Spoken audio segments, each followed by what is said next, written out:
Hey guys, I should be live. Hi and welcome, good evening, dear Astartes, dear Golden Astartes.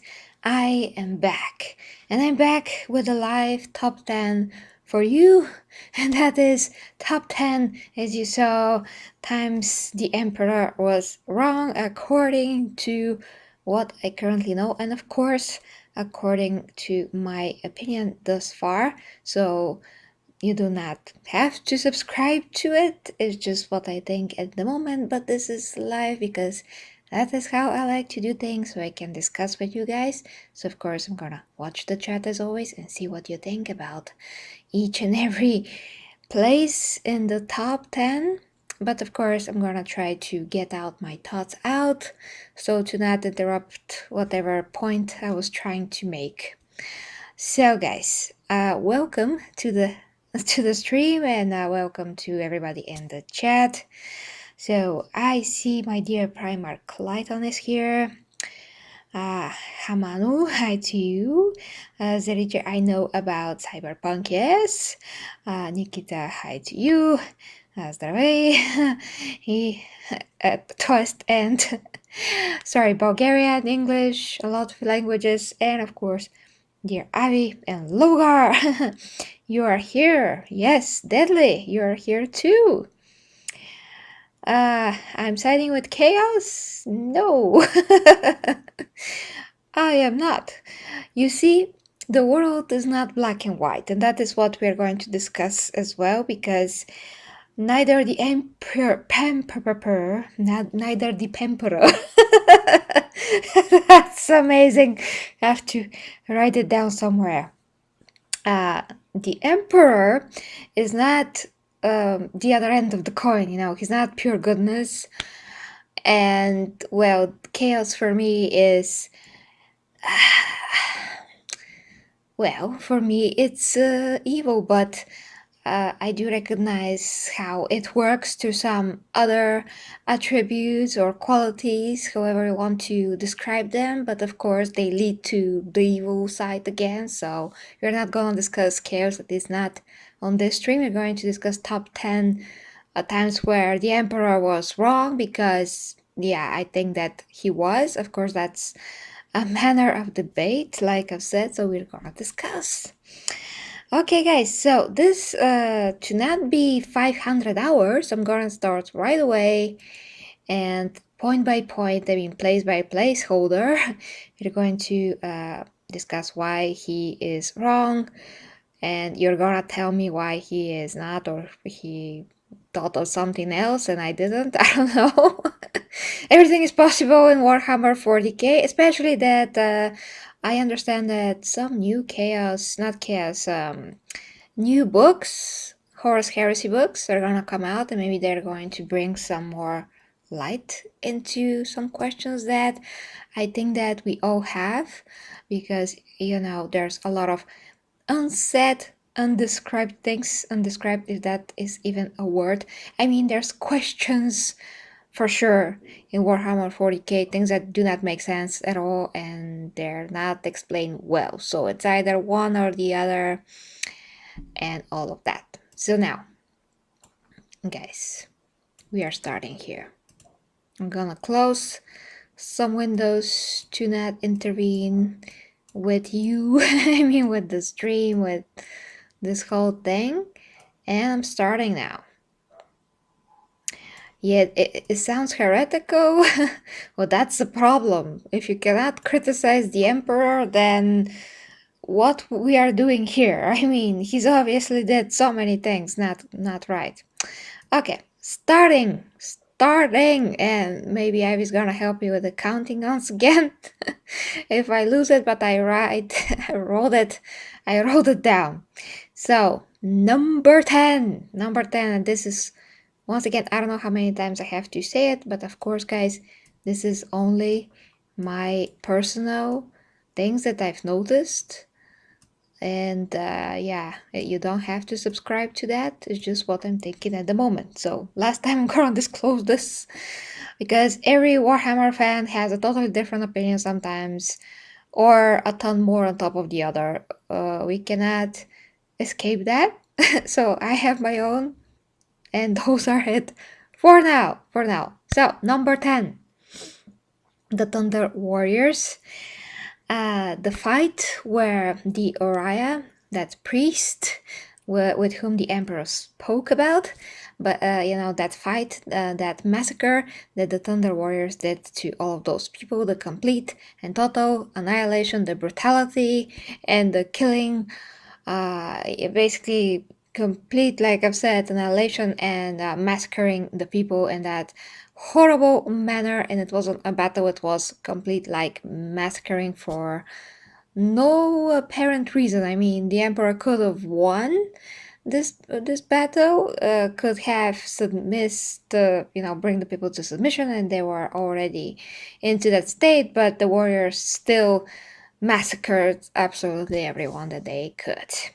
So that for me is number 10. That should not have happened, and to me this contradicts all the rest of the emperor's attitude to his whole rule and how he presents himself. So that's kind of like to me, although he presents himself to stand for certain values, uh, he did do a lot of stuff that contradicts those values as a ruler or as somebody that wants to bring the humanity to the light. So he is basically like, well, this is for the greater good, so I cannot stop my armies. No, I cannot stop the total bloodshed after everybody like surrendered. I'm just gonna kill everyone. Like, why? He could have took a moment to say, okay, we obviously won, so stop killing the people. Now I'm gonna come out and say some words. For instance, okay, we totally defeated you. I'm the emperor of mankind. Hello, I'm gonna rule you now. End of story. But never mind that. So I do think that that is something that he should have, did in a better, less horrifyingly bloody way. Less, I said. I mean, obviously he had to conquer to do the unification wars, but he could have assessed the situation and say when enough is enough. That is what separates the warlord and the brutality evil overlord from somebody that actually wants the good of the people that he is claiming that he wants all the good for those people, but he massacres them all the same. Okay, number 9 is killing the the Thunder Warriors. So yeah, killing the Thunder Warriors. So we understand that they were a bit more crazy and uncontrollable, but they did have, some noble qualities to them. They did feel the betrayal when they understood what was happening, that they were getting killed by the custodies, all of that. Then I know that some of them tried to even attack the palace, the ones who survived. They were really betrayed by the emperor, and they were the forces that actually brought him Terra that actually made this all possible to begin with. And instead of taking them back in, trying to cultivate them in some kind of a way, because they were loyal to him, as far as I know, he could have made them into Astartes later on, because they were already very strong and resilient. They were actually stronger than Astartes. So I think that could have been somehow handled like a lot better, for them to be converted to Astartes or to Custodes or to whatever is possible to be converted. It was like a total waste of talent, total waste of warriors, a total betrayal of what they did, because they did do a lot. They did gave their lives for the imperium and for the emperor, and they did not deserve this kind of a treatment.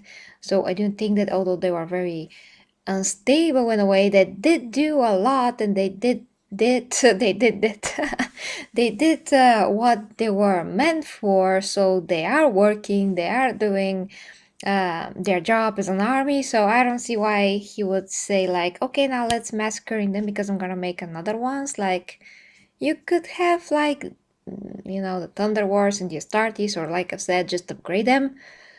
I mean, anything could be written, like, why not? But someone or, somewhere in the Games Workshop world, they decided that it's perfectly awesome and logical just to massacre them because maybe they wanted to put more new warriors on the tabletop. So, yeah, we do have to keep in mind that some of the decisions in the story are just made for the tabletop, so some other stuff could be bought, so not everything has to make sense, you can say. I mean, to me, it has to, just because I like better storytelling, of course, and I think that if they have also this job to tell the story through novels and short stories, the codexes, all of that, they also have to have some kind of a responsibility of continuity in logic, also continuity, of course, in the story, but in logic as well, and to decide whether or not what the emperor is good or bad, like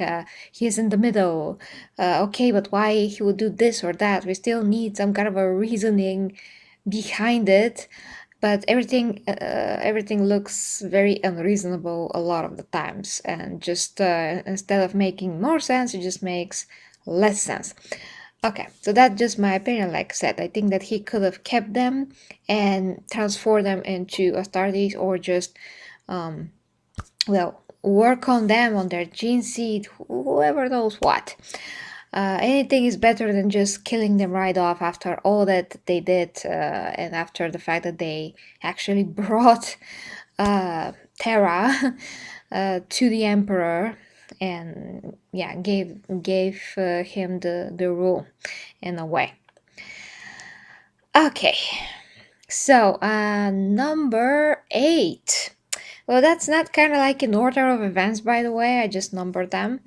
So number 8 is not telling the Primarchs about the Webway project. Yeah, I do think that if the Emperor would have told them uh, about the Webway, and he didn't have to hide this from them, is going to be all the better, because they're going to have more faith in him. He's gonna be open for them to know. I mean, he's gonna give them this a goodwill act. I mean, for them to be initiated in his deeds and what he is planning.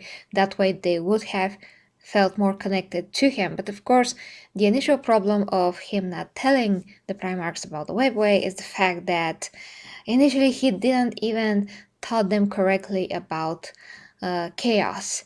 So he was doing the Webway so they can travel without the need of going through the warp, and in a way making chaos less influential in the world.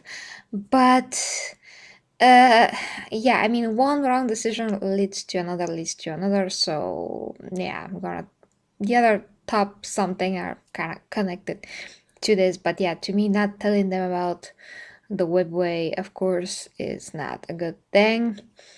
Then, and hi to Stylian, and hi to Robin. Long time no see. Yes, I'm always happy to see ya. Dark hi to you. After that, number 7 is underestimating chaos. So, throughout the Emperor's rule, and what we know that he went, through the warp, through the Eye of Terror, I think, and he maybe downloaded in a way the information about how to create the Primarchs, and maybe lied to the Chaos Gods. After that, he underestimated the fact that they actually planned in a way. I mean, it looks like it, yes, to get back at him through the Primarchs, does the Horus Heresy and all of that. So they did not sit and did nothing while, I mean, they still existed. They saw what he was doing and they acted upon that, and we all know what happened after that. I mean, there was certain tweaks that they did throughout. I mean, after the Primarchs, after the Emperor got out of there, struck that deal supposedly, and after that they were not just like, okay, we're not doing anything now. No, they actually planned certain things, and little by little by little, sprinkled the seeds so the chaos, the Horus heresy, could come to fruition. And there's one ancient saying that says evil never sleeps. Yeah, it's always active. It's always doing something, while we underestimate how it works all the time. So that's what happened. He did underestimate chaos in my eyes. After this is number 6, a genocide over all Xenos. So here I think that the Emperor, instead of deciding to exclude all the rest of the universe, he could have formed some alliances. He could have uh, basically created some kind of an infrastructure between some of the races, even some better communication with the Eldar. He could have done a lot. Some of them were willing to fight chaos. He could have formed some kind of unions in order to have more goodwill and their help, not treating them as a complete and total sub races, where that was not always the case. With the case with the Interacts, they were very advanced. They had their own culture and technology and intelligence, even knew about chaos. But yeah, you know what mess happened there. Just it was not handled cohesively at all. It was a total mess at the end. So all of that is a matter of lacking of a structure, and also teaching the Primarchs, keeping them in this cloud of information that they cannot reach beyond. And this just has little tiny dominoes of after effects. I mean, one falls, pushes the other, and you can see that chain reaction throughout the books and throughout the lore. If you actually keep track of that a lot of events went to other negative events because some information was not important, vital information of the function of the empire was not, present on purpose, and that instead of protecting the empire led to its ruin. And that is also one of those things. Okay, so number 5 now, and we are in the, like I said, I'm gonna try to not make this 2 hours, so I'm gonna get through fast through them, and I'm gonna keep an eye on the comments, but I don't want to forget my thoughts, so we're gonna discuss. So number 5 had a conflict with the Perpetuals. So the other Perpetuals, as far as I know, the mother of the Primarchs is the most powerful Perpetual after the Emperor.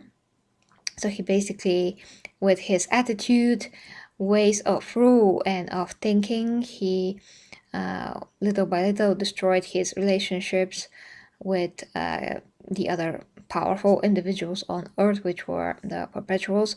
So to me, that is also not a good thing, of course. I mean, he could have had these amazing allies on his side, their goodwill and their support, but instead he was very much an egotistic person, you can say. I mean, I know that he has like a higher mind and all that, but his actions speak otherwise in a lot of ways. We did discuss this before, that yes, he is existing on another level in his mind, and he did live longer than any human ever lived on Earth, so he saw a lot of human development. But in his actions, he's doing things that are genuinely considered and could be definitely to be defined as well, not wise. So when you read that he is wise, and then you read that he is doing something that is counterproductive and thus not wise, you're like, okay, that's not wise. So what are you doing, Emperor of Mankind? So, yeah. And as far as I know, if that is canon, the mother of the Primarchs also has a finger in the spreading of the Primarch spots, and across the galaxy, all of that. And you can say that maybe that is also something that chaos does behind the scenes, the sprinkling of the little tiny things that happen that actually they're not so little at all. But the point is that that is how they work, working your inner weaknesses so you can do things that, when you have negative emotions, you are nourishing them, and then you're opening yourself to be influenced from outside, so you can decide to do something that you normally wouldn't, or you're wondering but you maybe would not do it, but then this piles up in you, the negativity, and you actually end up doing it. So maybe that's what happened to the mother of the Primarchs, and all of the things that the Emperor did that were not very morally just or justified in general.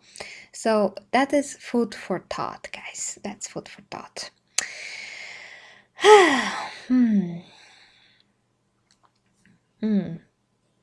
Well, Roman, that's Warhammer 30k and 40k that we are trying to discuss here and to make a top 10 of. So, after that, number 4, something also not very short, is forbidding psychic powers, the Edict of Nikaea. Yeah, that is something that immediately when I heard it and then I learned how it transpired, it's a bit like non-brainer to me, because everybody, well, not everybody, but a lot of the imperium, not only the emperor but other people in the imperium, Magnus as well as the Primarchs, and Magnus is the most powerful psyker after the emperor. The emperor's children, the emperor's children, Magnus's legion, it just went out of my head right now. Damn it. Jesus, I forgot. I'm sorry. I knew it, of course. It just slipped my mind right now because I have too many facts in my head. But yeah, his legions, they are psychers. There's also the librarians that are psychers. So basically what happened there is, you may know, with the Edict of Nikaea, there was this council and debate about should psychers to be led to practice, to explore those powers, or shouldn't they?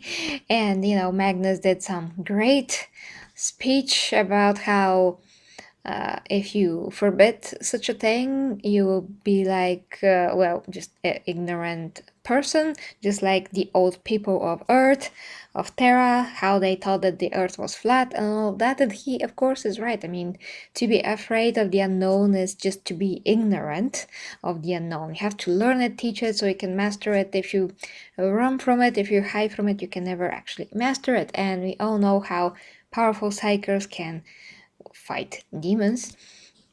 That is extremely important. Grey Knights, for instance, are extremely badass and extremely badasses and extreme warriors that can fight those powers, and they know how. So it's like priceless resource to the Imperium for those people to not be initiated the right way and taught, and to spend as much time there as needed to have this powerful force, instead of just making it suppress what is natural to them. It's just ridiculous, not only to them but once again to others.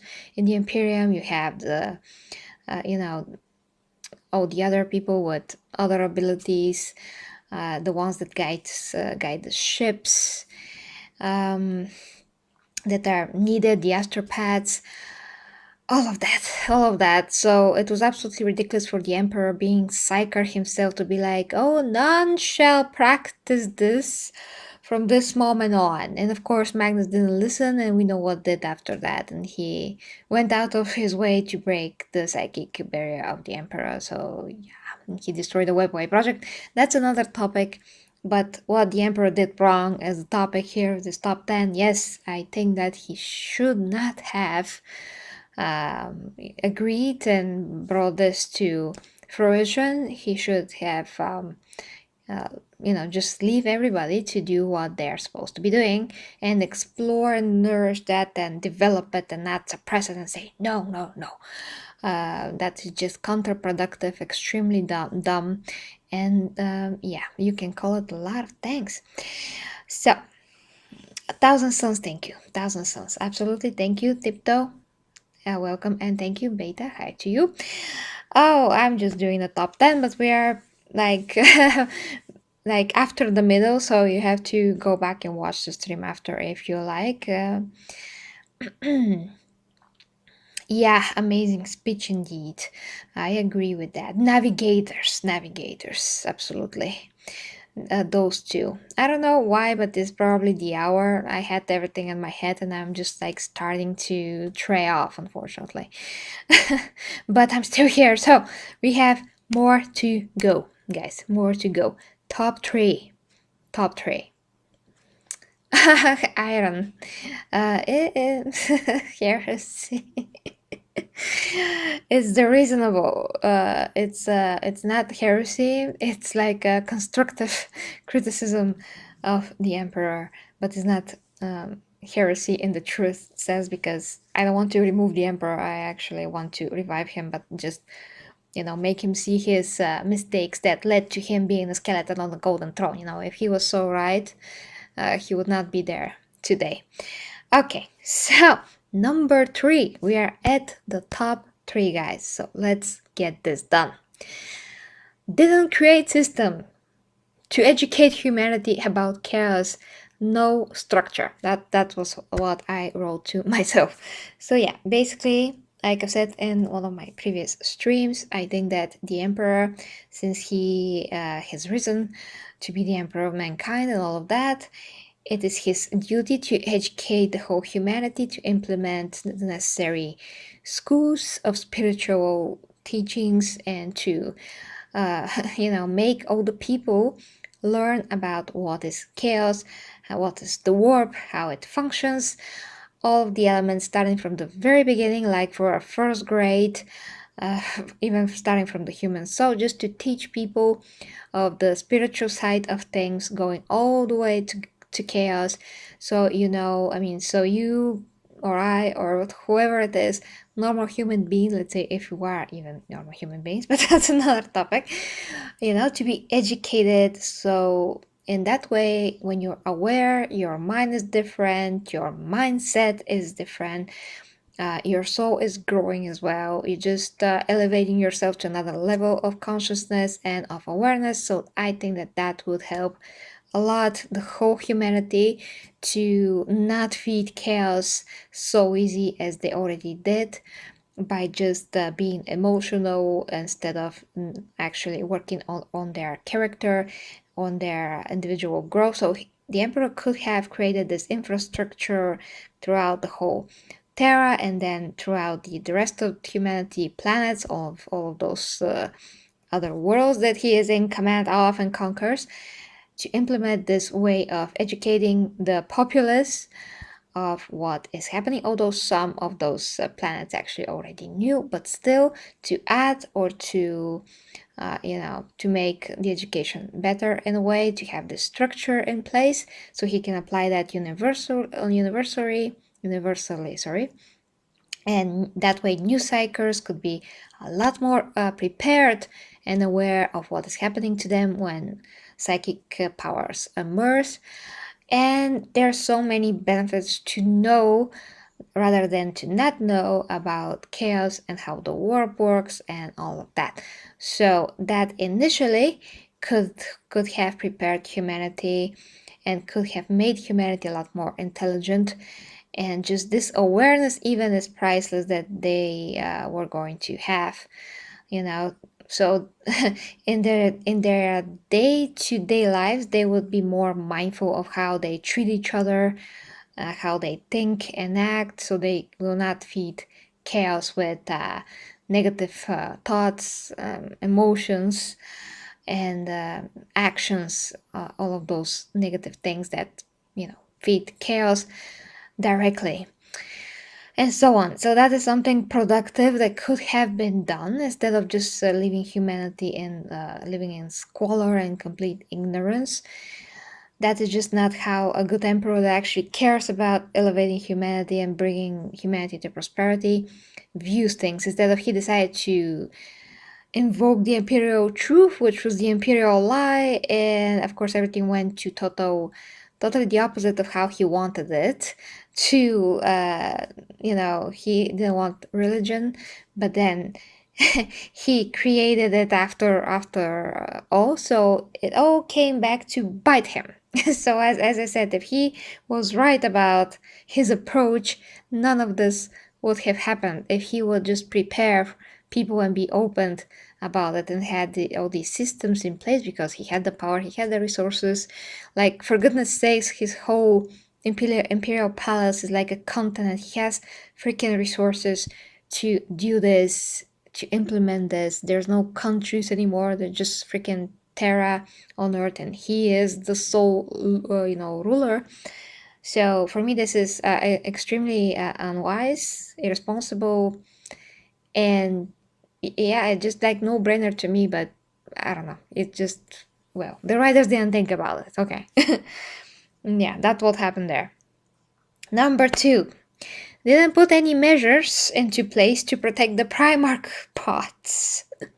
Okay, so this is related to the other things, to the other missteps that he did to underestimating chaos, and of course, and then that led to like no efficient apparently protection of the Primarchs. He just thought that what he gonna create them in the lab, and nobody is gonna try to do anything to them because he is like the emperor of mankind. He is impenetrable. Apparently he is not. So when somebody is very into his ass, even the emperor, he just becomes too arrogant to see some of the loopholes and the little holes, literally, where he can be poked through, and that is where the underestimation that I mentioned at number 7 of chaos came in. So the other thing is that is a result of that is also not protecting those pots good enough, so they were, yeah, that happened. And we come to number 1 now, but let's just first look at the comments real quick.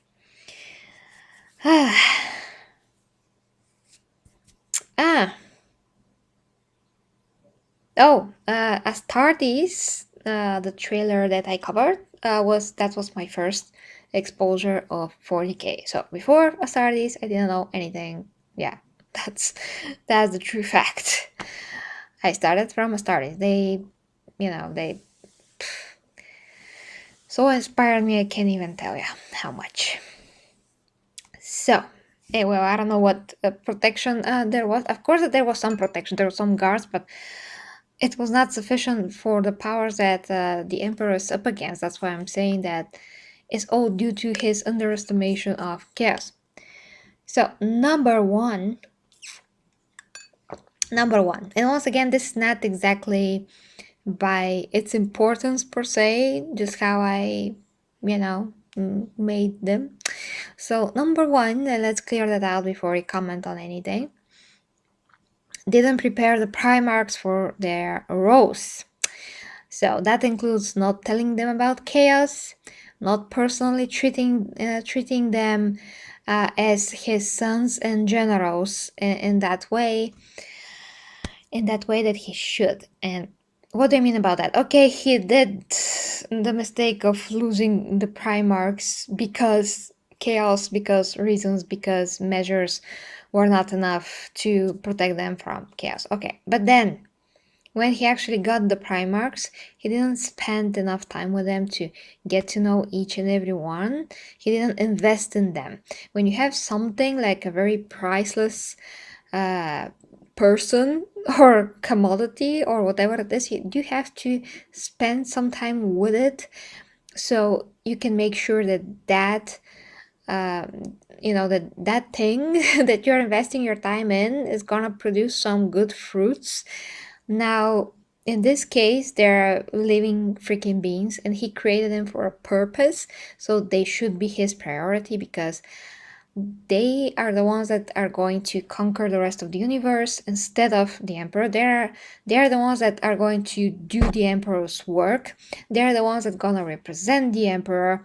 They're the ones that he has to count on, so he makes sure that he also, as the emperor of mankind, stays on the throne. And what he did, he neglected, mostly all of them in some way. So that he did, spend more or less time with some of them, but he didn't had this method of communicating with them, to make sure that he has a connection with them on a personal level, on an emotional level, on a professional level, as warrior to warrior. It was not enough. He could have spent more time to dedicate himself to each and every one, because, like I've said, they're not just some generals, they are his primary weapons. So even if you remove the sun's factor, even then he should have spent a lot more time with them, because they're the primary weapons that he must use to ensure his rule, the galaxy, the domination of the galaxy, and all the future of humanity. So it's like so important. I cannot even stress this enough.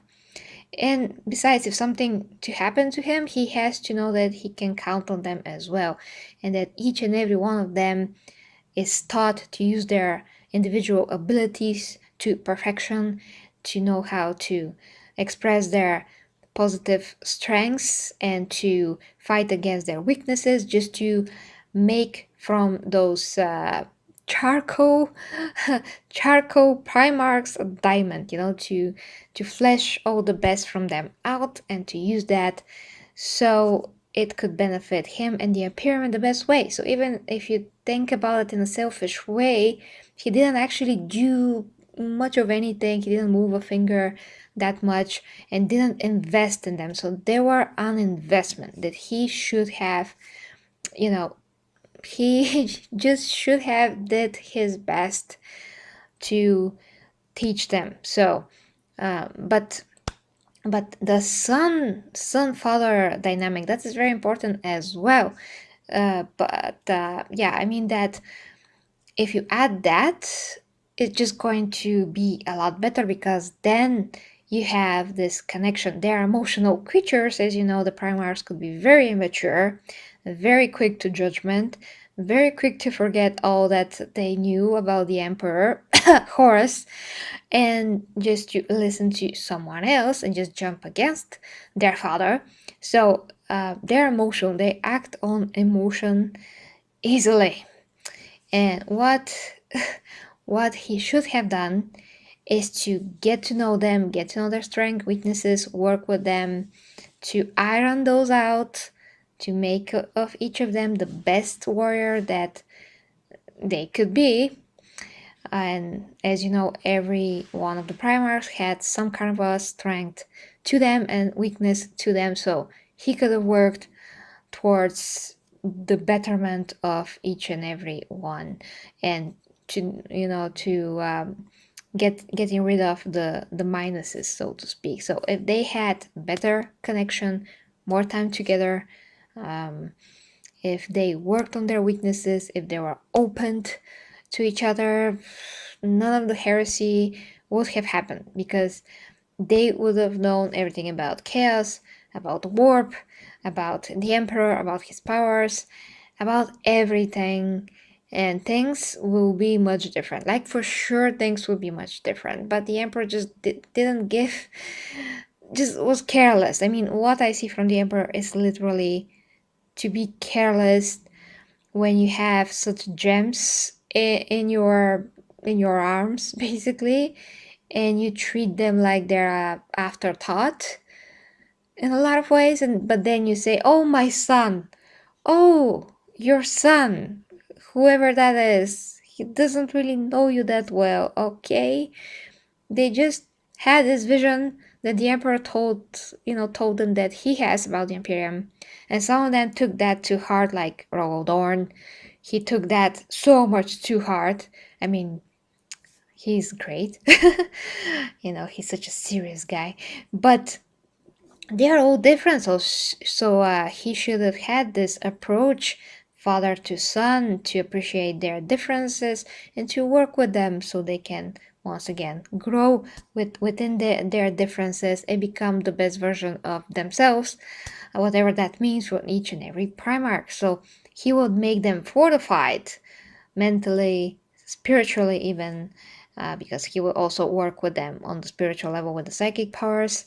He will also, of course, when he explains about chaos, that will totally help for them to be aware as much as he is. Whatever he could have done to further spread himself onto them, to project himself onto them, because they're already a part of him uh, in the gene way of things, the physical way. But now the rest of the emperor, the other 50% should also put, should also have been put into the Primarch. So it's not only the physical part, the gene seed, but it's also the rest, which was never actually really there. It was just partially there, and that's not enough. That does not make a whole. So each and every Primarch was like a shadow of what he could have been. They are amazing on their own, but it's like a weapon without a direction. It's like, you know, well, I don't know what else as an analogy I can do, but they're half of what they could be, really, because if they're like totally fulfilled, complete in the way that the Emperor could have made them, they would be a lot better for the Imperium, for themselves, for the Emperor, for the future of mankind. But now half of them are dead, some of them are demons, and some of them are lost, and it's just a mess. And one very, very blue guy, Papa Smurf, who I actually appreciate his qualities. He is ruling Terra, and it could have been still the Emperor without any issues and with all the Primarchs at his side, but that's not the case. So that's number one. Preparing the Primarchs for their roles, and yeah, that is the top 10. It's been a long one. I'm gonna drink water because I'm exhausted in this live lecture that I just gave.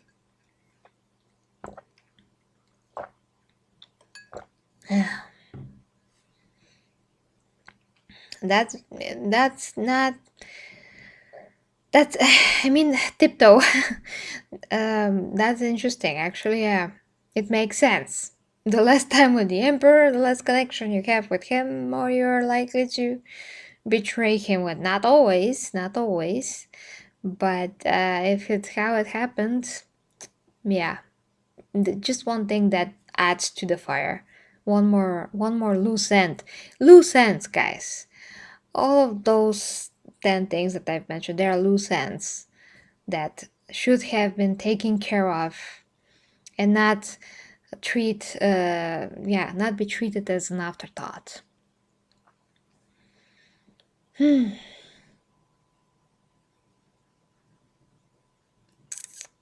Oh, well, hello to Muflis. Hello to you.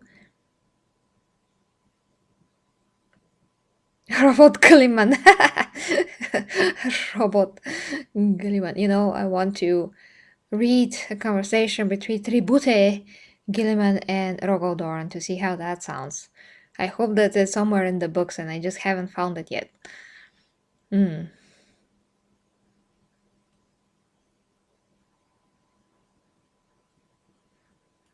Well, he did had business, but it was not enough. That's my point. It was extremely how is the other word? I mean, I already explained, but the other word for that is like the opposite of serious. Neglect is one word as well. And Anton, hi to you.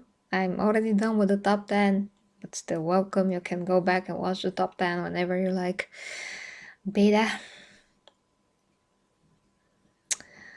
Do you think the Emperor on the throne is a part of his master plan, like in TTS?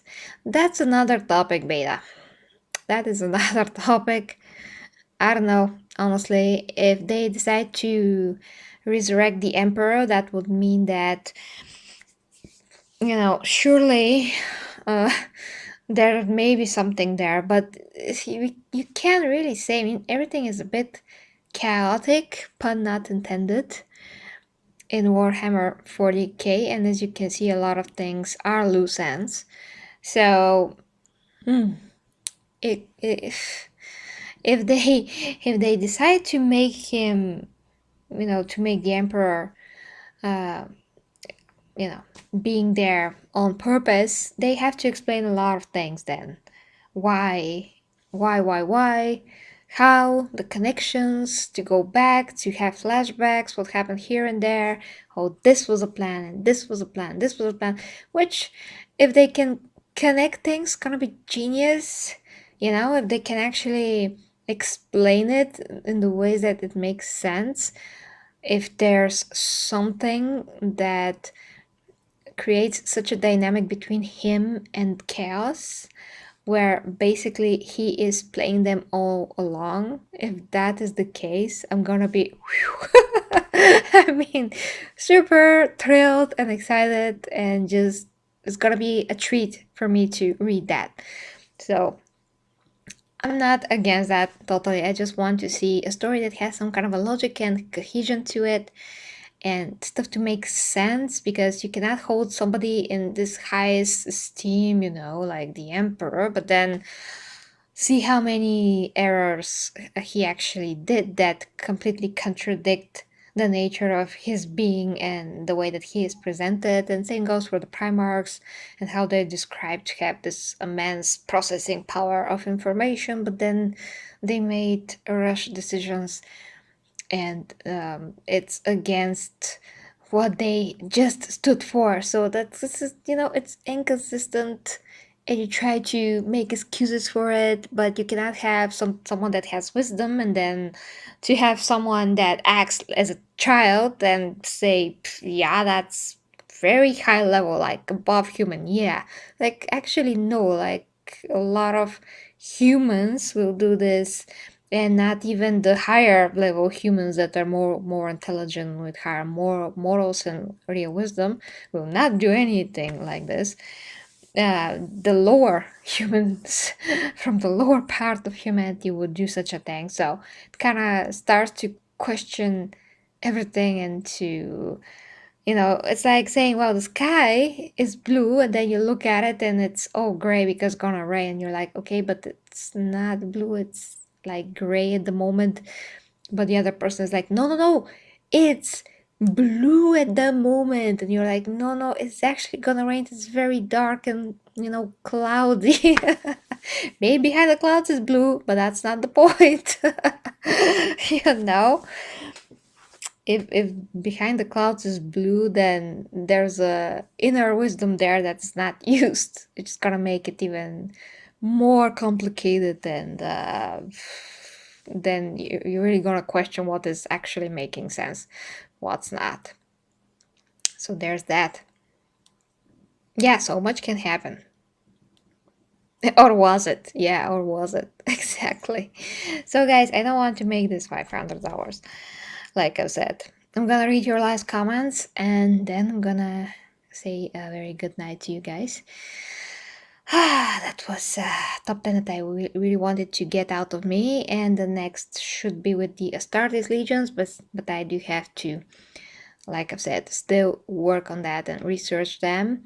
In the meantime, I could sprinkle here and there some reactions that I haven't done yet, but it is in my schedule 100% and in my wishes to do this top 10 about the Astartes legions. So there's so much more that could be done still that I really want to do.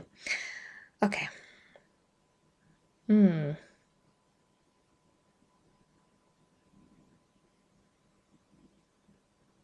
Well, if they write it correctly, like I've said, if they write it correctly, it's gonna be okay. But if it doesn't make sense, it can be everything. It could be boring. So yeah, it could be everything. It's just the way how it's written. Everything. I mean, that goes for everything. Not only for decay, but absolutely everything.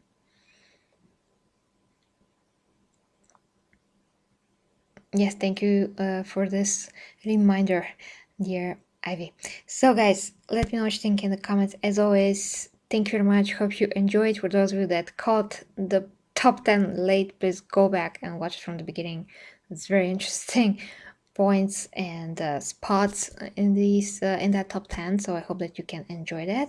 If you'd like to support me, you can become a member of the Imperium, my OnlyFans, where I now do three things: sex educational content, relationships, fitness, and health. So 3 in 1. And of course, Patreon, Streamlabs, all of that. Till next time, me Gary reviews. Love you guys, my dear golden Astartes. You are absolutely awesome. Love you. Good night.